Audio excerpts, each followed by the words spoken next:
Welcome to the Improv London Spa. While you relax every part of your body, listen to my voice as I tell you about the Improv Boost, begun by David Escobedo from Los Angeles, with the goal of giving smaller improv teams and improv companies more visibility online. His secondary objective is to bring together improv communities from around the world. Find them on Facebook and Twitter at Boost Improv. As of April 2018, David is working on International Improv, a team of improv performers from around the world coming together to perform at Hoopla Improv.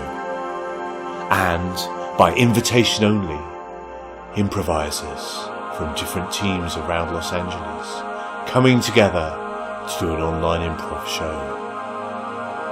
Relax. Relax. Relax. It's episode 94 of the Improv London podcast. I'm your host, Stuart Moses. And this week's guest is Rachel Thorn.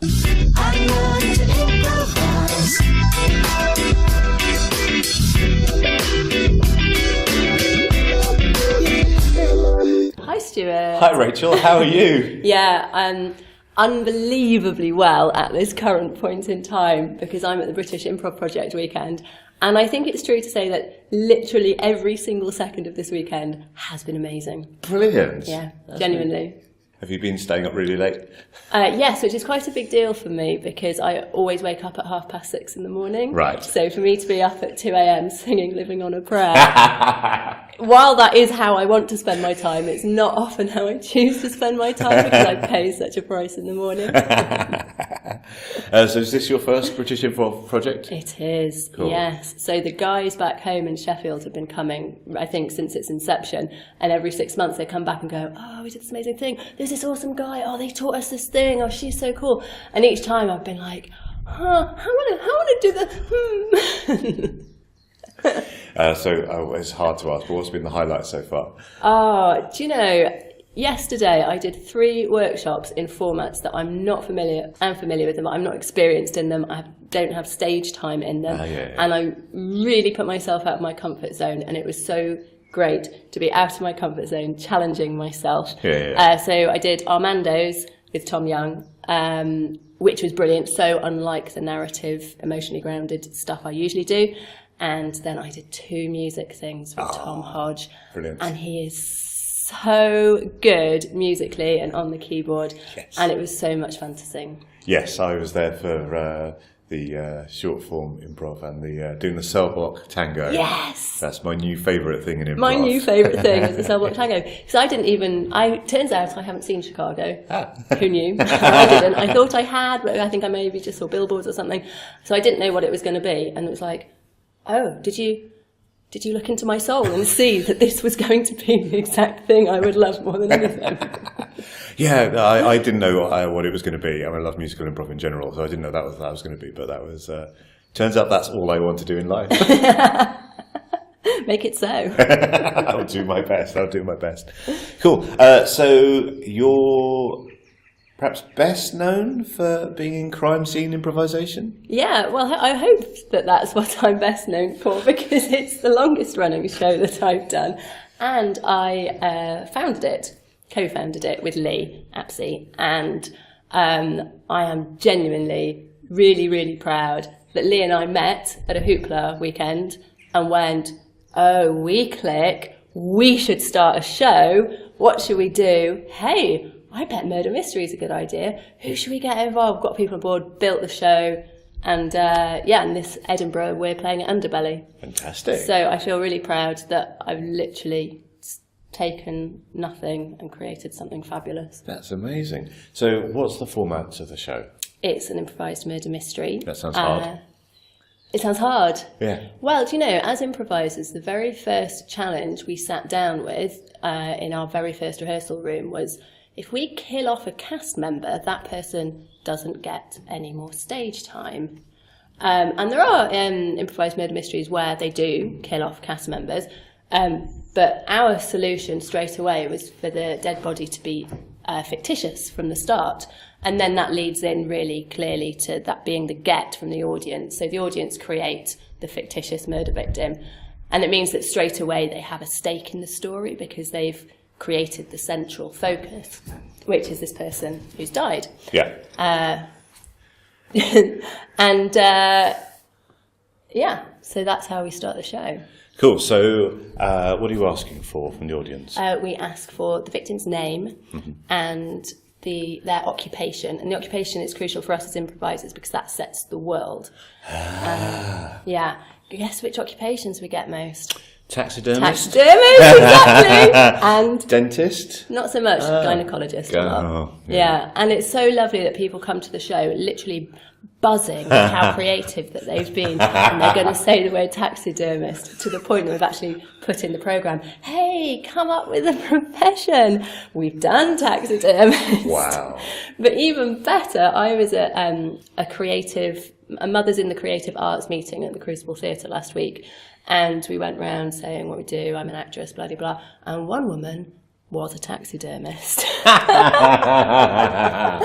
I was just so excited to meet somebody who was a professional taxidermist. Tell me every single thing about your life because I need to put it on stage quite regularly. Upstairs in her house, she's got a chest freezer full of dead birds. She writes to people asking for dead birds so she can stuff them. She was amazing. So yes, we take the occupation and that sets the world, and then we as the performers are people who operate within that world. Usually we work in the premises. We're always related to the victim in some way, friends, colleagues, relations.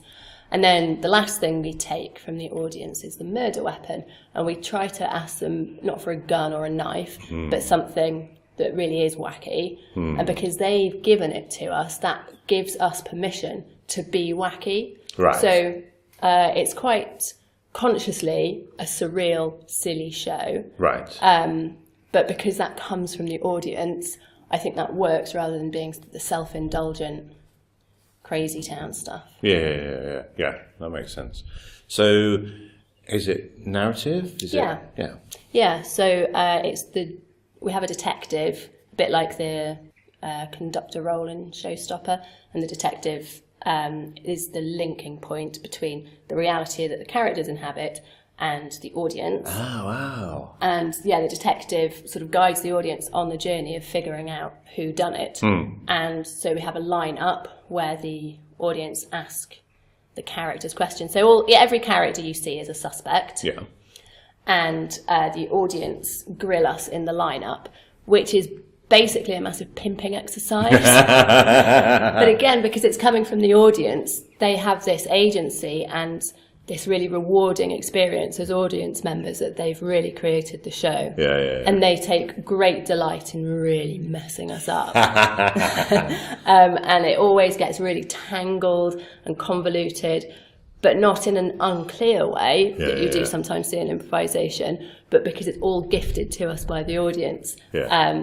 It gives us permission to give them the show that they're creating. Yeah. So you have the characters in a lineup, and then you invite the audience to name them or give them... No. So we start off learning about the murder scene with the CSI, and then we meet the characters. And so we have, I guess maybe a third of the show is pure scenes between the characters, establishing who they are, establishing motivations.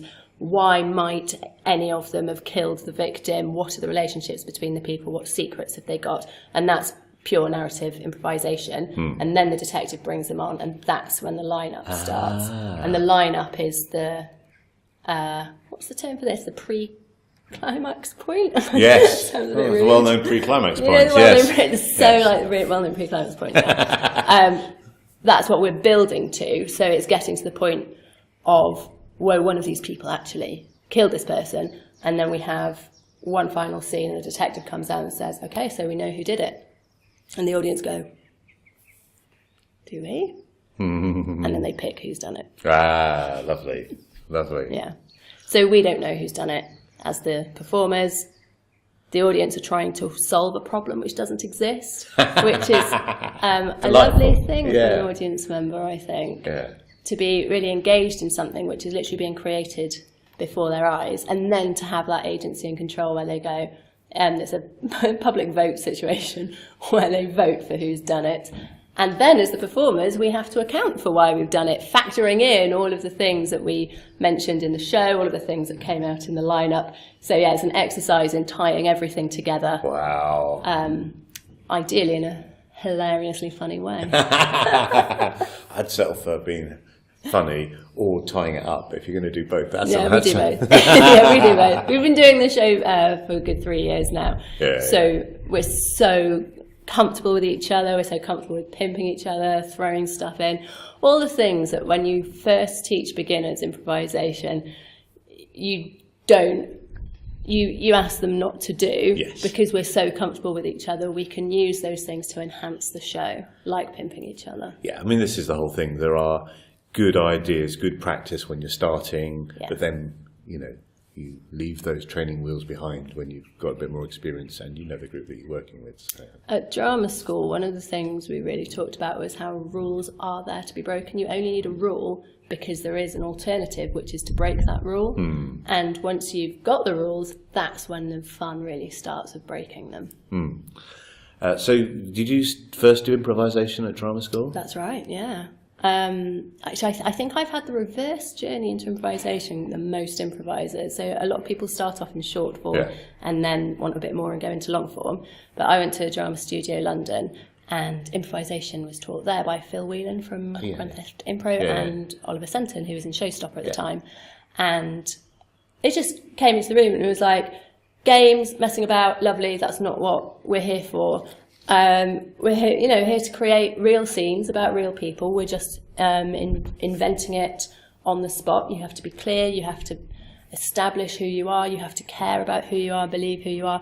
And oh man, it was just so brilliant. It was just like light bulbs going off in your head. Like I knew when I went to drama school, I don't know what it is that I'm going to learn, but I'm hoping it's going to be awesome. And it was like opening a door in your house and there being a mansion on the other side of the door that you didn't know was there, and you get to go in and play in it, and everybody you meet in every room is really engaging and fabulous and friendly, and it was brilliant. And it's the flip side is it's quite hard being an actress. Not because acting is hard, but because not acting really kills you. And there are so many fewer parts for women, and I look like quite a lot of other actresses. I don't have anything particularly distinctive, and I came to it when I was a bit older as well, and my parents aren't in the film industry. So it's quite hard to get acting work, but improvisation, that door's always open. There's always improvisers you can always play, and also you can build your own shows and be in charge of your own career, which is very grounding and keeps you sane. So when you were creating crime scene improvisation with Lee, were you already murder mystery fans, or did you then study the genre? No, I don't think any of us know the first thing about murder mysteries. And that's not important? No, it's really important.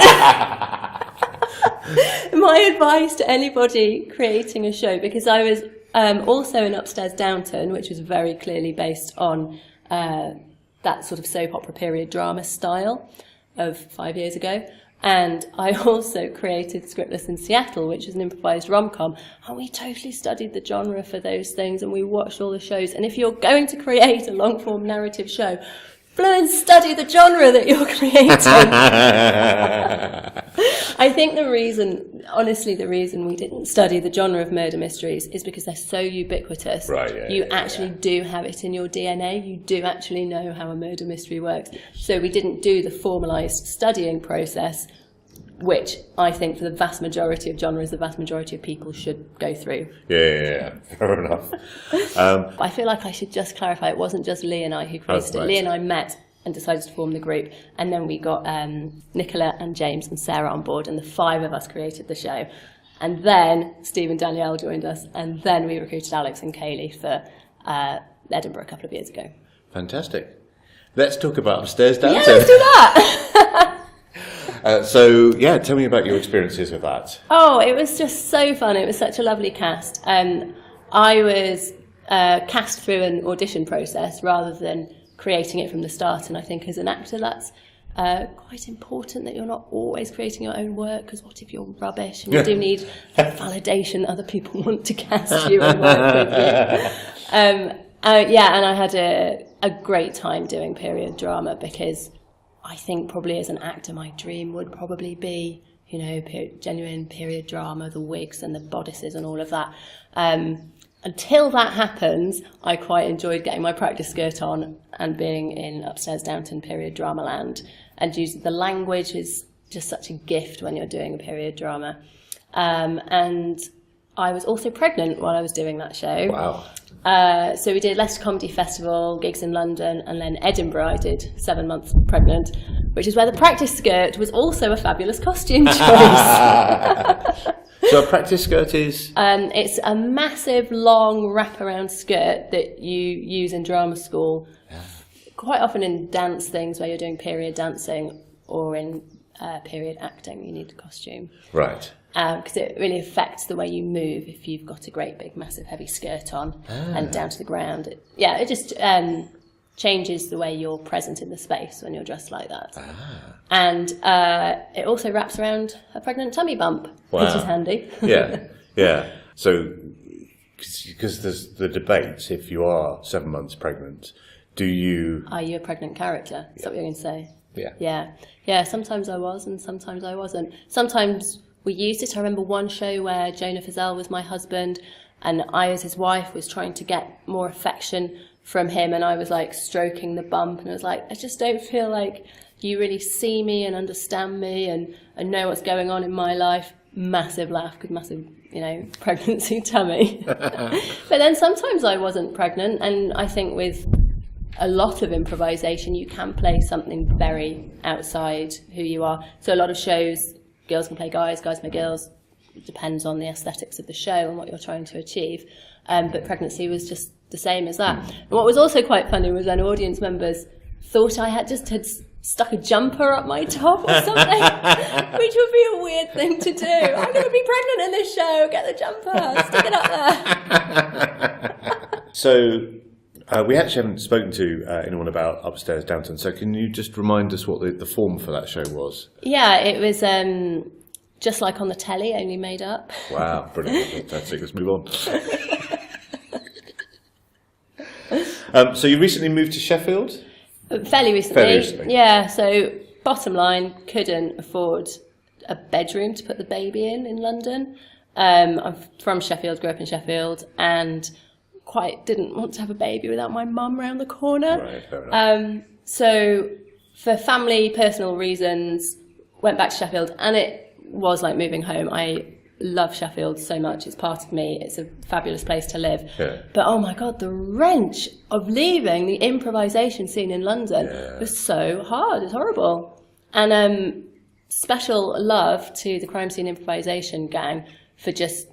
I basically had maternity leave from crime scene improvisation, and then when my daughter was 8 months old, I went down and did Camden Fringe with them, and then when she was a year old, I rejoined the cast, and they were just so fabulous and welcomed me back. Brilliant. And made it work that they're based in and around London and I'm in Sheffield. It just means we just have to plan more. Like, we're going to have a full day workshop. Okay, we need to book that 6 weeks in advance, because that's how Rachel can get the train tickets.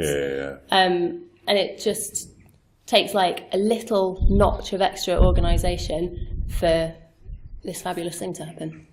Yeah, I mean, I found that with when I had children, it's suddenly you can't be spontaneous. There has to be plans made. Absolutely. And it sounds like you're in the situation where at least the group is established and committed enough. Because I always find that the difficult thing with improvised groups is it's the getting the people together to rehearse. It's very hard. Yeah. So, I mean, who does the admin in CSI? The joy of CSI is that there are 9 of us, so we split the admin very fairly. So I do the press, Sarah produces a lot of the shows, James does the social media, and then we have like a doodle poll system for booking in rehearsals. This is quite a boring thing to talk about, isn't it? I think it's just I'm genuinely interested in the admin of the groups because it's not the glamorous side, but it is the essential side for things to so happen. Crucial. I have been involved in improvisation situations where that doesn't happen, and you are, what's the expression? I don't know, cutting off your nose to spite your face or something. Like, you're failing on the boring, simple admin and spoiling the fabulous improvisation just by not doing a doodle poll and arranging it when people can be there. Yeah. So, yes, we have a lot of doodle polls. It won't be unusual for me to check my phone and there to be 5, 10, 15 CSI emails. Yeah. Who can do this show? Who's around for that? Who's getting the chairs sorted for Edinburgh? Everyone double check your diary because this show want to book us. Who can do it? Exciting things like booking shows, right down to very boring things like which kind of chair should we buy for Edinburgh's run this year? Are we going to leave the chair in Edinburgh? What sort of chairs are you going to get? Well, you see, we want something portable but not something flimsy. Nice. It's a challenge, an improv challenge. Sounds a good choice. James is in charge of chairs. Good. I will make sure I speak to him for an hour on chairs. So you're performing in Edinburgh this year. Is this the first time CSI have been up? No. So we did Free Fringe a couple of years ago. Last year we were at Just the Tonic, and this year we're at Underbelly. Wow. Yeah. Proper venue. We count all of our experiences in Edinburgh as proper. Yes, that's right. Some are more proper than others. Some are more proper than others. Yeah, when we first took the show up, as a cast, we weren't very experienced in doing Edinburgh. We didn't have much money. We didn't know how the show was going to be received. All of the challenges that all shows are facing. And I actually wasn't there, but I hear the story goes, as they walked down to their first gig at Cab Vol, James was saying, guys, we might get there might be no audience at all, we've just got to keep flyering, we've just got to keep believing in the show, there might be nobody there. And they walked into the room and the room was full before they'd even arrived. Wow. And every single day of that Edinburgh we turned away, like on a Tuesday a few dozen people, on a Saturday 150 people had to be turned away. Wow. The queue was up through Cab Vol out the door, the venue ran out of drinks and things because there were so many people drinking in it who weren't seeing our show. All the other acts who were on around the same time as us had full audiences because people were going, we'll go and see them instead because CSI is full. I had friends who I said, you have to turn up early. They were getting there half an hour early. We were full an hour before the show kicked off. Wow. It was amazing. Yeah. It was wonderful. And it's really, I think, when you do a run like Edinburgh that you find out what your show is and you find out the parameters of it and how much you can push each other and what different types of audiences are going to respond to. So then last year, when we were applying to venues, I think maybe the venues didn't believe us. Because it's like, we turn away 150 people every day. Sounds like a lie, but it wasn't. It wasn't a lie. No. True story. True story. That's what we love. So. Yeah. Why? So we is it why? Really... Excuse me. Well, I'm here to ask the different questions. My idea would be that it's a clear idea that non-improvised audience can understand. I think you've hit the nail on the head there, because actually the vast majority of our audiences aren't improvisers. Exactly. I meet improvisers, reasonably often, and they very rarely have seen our show. And when we do the shout out at the beginning, give us a cheer if you've seen improvisation before, it's really common for there to be more people who have never seen improvisation in our audience than people who have. And I think it probably is the clarity of the genre, which is also helpful from an improvisation perspective, because then you know what you're trying to achieve. Sometimes in improvisation situations, you can do a really good piece of work, but you don't really know why, and so you analyse it to death, and then you go, no, I think we've got it, and then you do the same thing the next week, and it flops, and you didn't feel connected, and you didn't know what the story was you were telling, and you think, well, why was that? But one of the many great things about CSI is we know what we're doing. We're telling a murder mystery. Yeah. And that is helpful for selling tickets as well. Fantastic.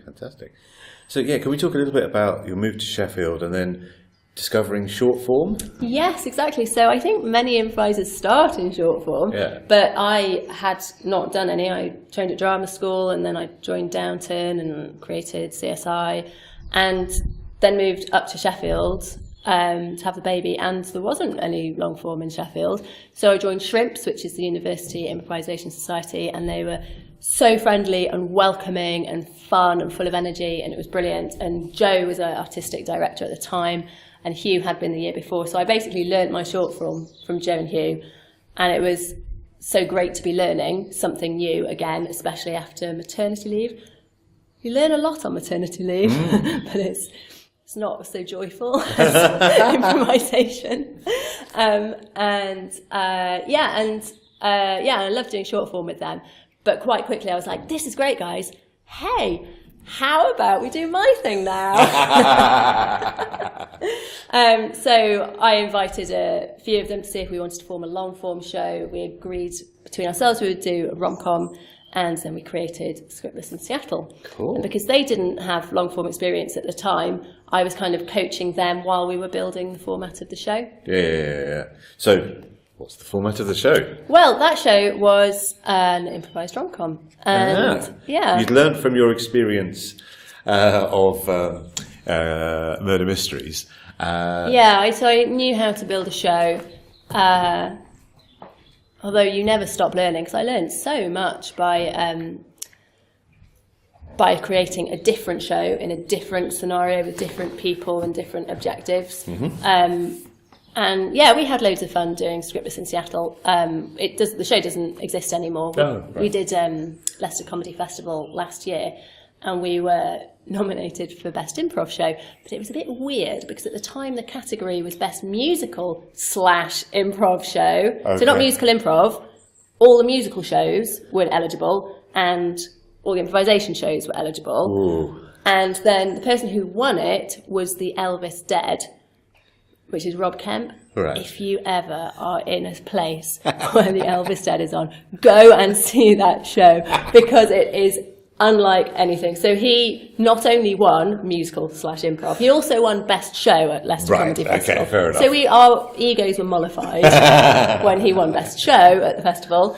And then, he then went on to have a really, really good Edinburgh last year. I can't remember exactly what his awards are, but if you look him up, he is like studded with awards now. And he's such a nice guy, and he's so cool. This year at Leicester Comedy Festival, they've separated out the musical and improvisation awards. So it is a bit less weird this year. And then most recently, I have created a two-prov show called Between Us, which is me and Alex. And Alex was in Scriptless in Seattle as well. And in the process of building Scriptless in Seattle, we really broke down the physical boundaries between us as performers. And we used to have kissing rehearsals where we would practice kissing each other because you really need the kiss in a rom-com. Yes. It was usually how we ended a show. A lot of performers find it very difficult to kiss other people. A lot of performers don't want to kiss people on stage. So we just treated that like anything else. You know, you might work on grounding in a scene one day and then kissing in a scene the next day. And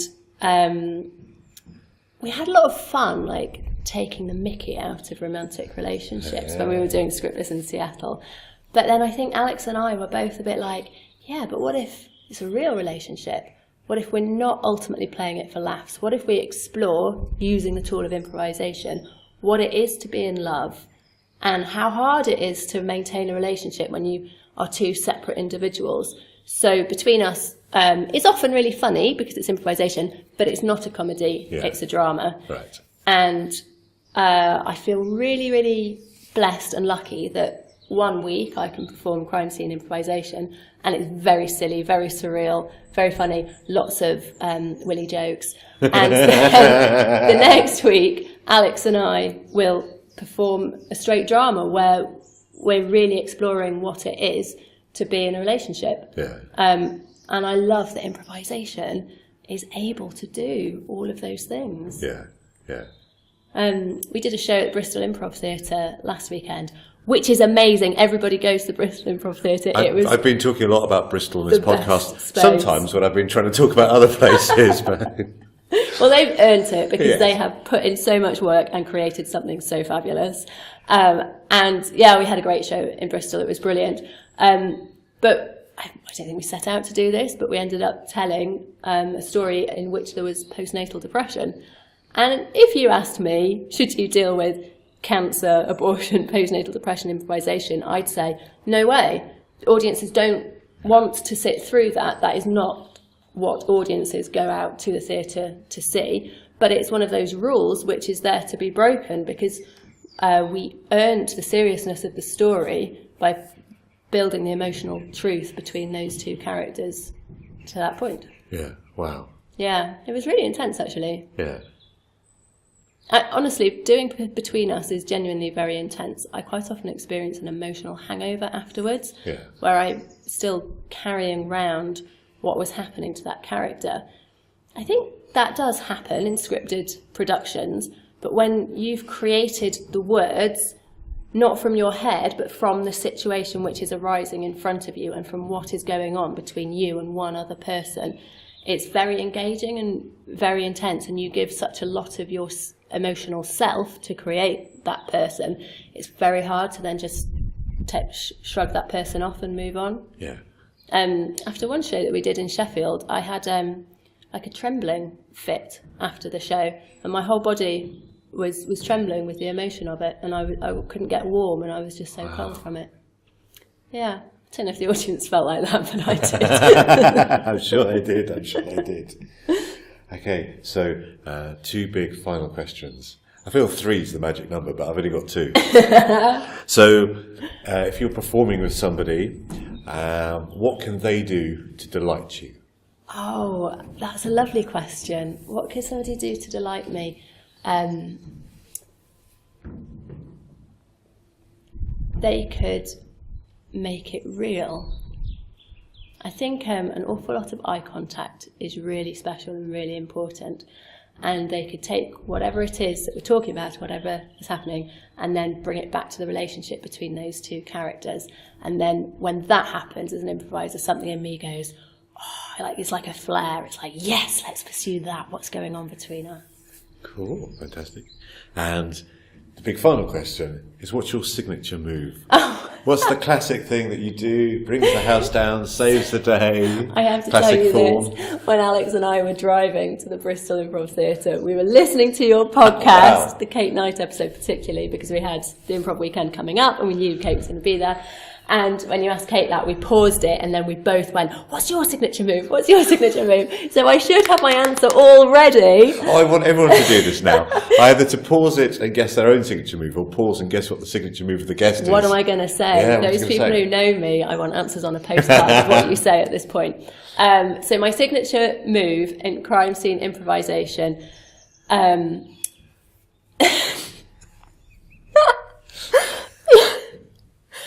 I don't know, the other guys would say something which isn't true. They'd say that I'm always really blue. And I'm not. I don't know where the rude jokes come from. It's not me. We had one show in Edinburgh which got pretty blue. And afterwards the others were like, that was quite blue. And I was like, oh, was it? But I don't accept that. I'm not rude. I'm just in the moment. Right, fair enough. But then in Between Us, Alex and I talked about our signature moves. And in Between Us, my signature move is making a cup of tea. Oh, nice. Yeah. In every show we've done so far, the show is reasonably new, I've always made a cup of tea. But they've been such different cups of tea, and they've had such different significance in the characters' lives. Like sometimes it's been a conciliatory cup of tea. Sometimes it's been like that kind of fawning, I want you to love me cup of tea.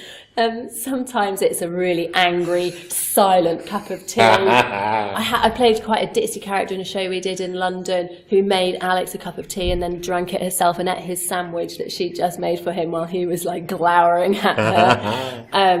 Yeah, and I don't apologise for there always being cups of tea in Between Us, because that is the British way. It's the fabric of the home life, and that's why my character always has a cup of tea. Fantastic.